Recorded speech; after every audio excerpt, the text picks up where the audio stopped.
DIG sir Rajkot range નિલિત રાય સાહેબના માર્ગદર્શન હેઠળ રાજકોટ ગ્રામ્ય જિલ્લાની એસઓજીની ટીમ અને યુપીએલ જો કંપની છે એની લીગલ ટીમ દ્વારા રાજકોટ ગ્રામ્ય જિલ્લાના લોધિકા પોલીસ સ્ટેશન વિસ્તારમાં આવેલ 3 કંપનીઓમાં જો જંતુનાશક દવાઈઓ છે જો આપણે એગ્રીકલ્ચરમાં કામ આવે છે આ ફરજી દવાઈઓ બનાવવામાં આવી રહી હતી ત્યાં 3 જગ્યા કાર્યવાહી કરવામાં આવી છે।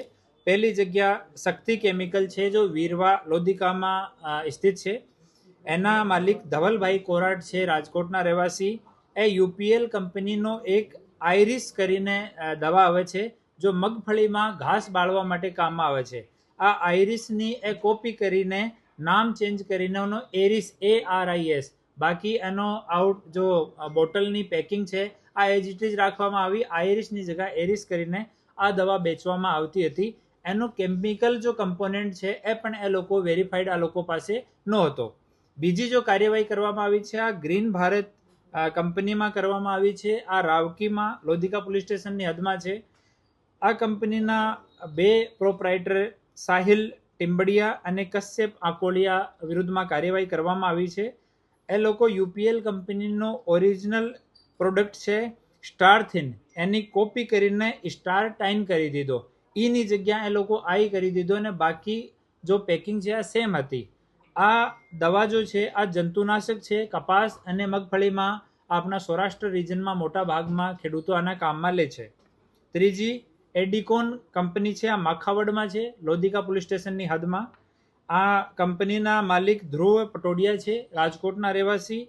એ પણ યુપીએલ કંપનીનો જો આઈરિસ આ પ્રોડક્ટ છે એની કોપી કરીને એનો ટેકનિકલ અને જો કન્ટેન્ટ છે એવો જ કન્ટેન્ટ વગર પરમિશન વગર અને વગર કોઈ FSLના સર્ટિફિકેટ વગર તૈયાર કરીને વેચાણ કરતા હતા।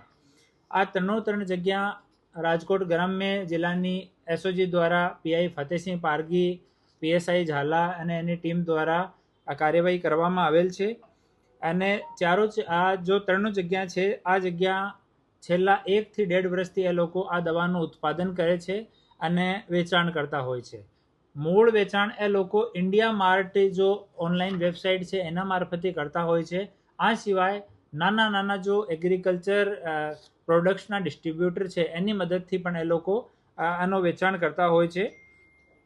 આ જો 3 કંપનીઓમાં કાર્યવાહી થઈ છે ત્યાં આ લોકો પાસે પણ પેટન્ટ અને લાયસન્સ 60-70 જેટલી અલગ કૃષિના જો ઉત્પાદ છે અલગ દવાઓ છે એના લાયસન્સ પણ છે અને પેટન્ટ પણ છે। પણ આ જો કાર્યવાહી થઈ આથી સંબંધિત આની પાસે પેટન્ટ કે કોઈ મંજૂરી કે લાયસન્સ નહોતો। આમાં ટોટલ 3 કંપનીઓમાં મળીને 25 લાખ રૂપિયા જેટલો મુદ્દામાલ હાલ જપ્ત કરવામાં આવ્યો છે। ખેતીવાડીની જો રાજકોટની ટીમ છે એની સાથે મળીને આ કાર્યવાહી કરવામાં આવી છે। હાલ ખેતીવાડીના અધિકારીઓની હાજરીમાં તમામ દવાઓના સેમ્પલ પેક કરવામાં આવ્યા છે અને આપણી ગાંધીનગરની જો પેસ્ટિસાઇડ લેબ છે આમાં સેમ્પલ્સ મોકલવામાં આવશે। એનો જો રિઝલ્ટ આવશે એના પછી આમાં જો કલમોનો ઉમેરો કરવાનો છે એ ઉમેરો કરવામાં આવશે। હાલ BNSની કલમ ચીટિંગ માટે અને કોપીરાઇટ એક્ટ અને પેટન્ટ એક્ટ હેઠળ ગુના દાખલ કરવામાં આવ્યા છે। એક આરોપી વિરુદ્ધમાં સાહિલ વિરુદ્ધમાં જૂની ફરિયાદ છે અને હાલ પણ અમે લોકો આના એન્ડ ટુ એન્ડ સુધીમાં કે આનો જો બેસિક એ લોકો પ્રોડક્ટ બનાવવા માટે મટીરિયલ ક્યાંથી લેતા હતા અને એન્ડ સુધીમાં કે ફાઇનલ આનો ઉપભોક્તા કોણ હતો ત્યાં સુધીમાં તપાસ કરવાના છીએ। આજ FIR દાખલ થઈ છે, તપાસની કાર્યવાહી ચાલુ થઈ છે અને જે આ કેસમાં જે પણ અપડેટ હશે આપ લોકોને ઓફિશિયલ ચેનલ મારફતે જાણ કરવામાં આવશે। અલગ જગ્યાએથી લેતા હતા એ લોકો સિર્ફ ફેક પ્રોડક્ટ તૈયાર કરતા એવું નથી, એની પાસે અમુક પ્રોડક્ટ્સનો લાયસન્સ પણ છે અને લેબ સર્ટિફાઈડ પેટન્ટ પણ હતો આ લોકો પાસે અમુક દવાઓનો। તો એ લોકો પ્રોપર કામ પણ કરતા હતા અને સાથે આ એવા જો પોપ્યુલર પ્રોડક્ટ્સ છે બીજી કંપનીઓના એની કોપી પણ કરતા હતા। આ તપાસનો વિષય છે, આમાં થોડો સમય લાગશે અમને અને પ્રારંભિક જાણકારીમાં 1 થી 1.5 વર્ષ આને થઈ ગયો એ પ્રોડક્ટ્સ તૈયાર કરતા અને માર્કેટમાં વેચતા અને બાકી આ લોકોનો ટર્નઓવર વિષયમાં કેટલા સમયથી પેઢી ચાલુ છે તમામની તપાસ ચાલુ છે।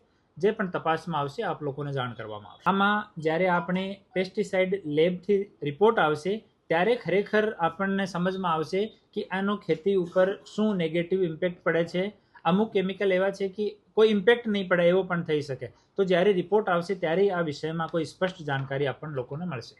સાંજ સમાચાર ફેસબુક પેજને લાઇક કરો, વિડીયો શેર કરો અને વધુ વિગતવાર સમાચાર માટે sanssamachar.net વિઝિટ કરો.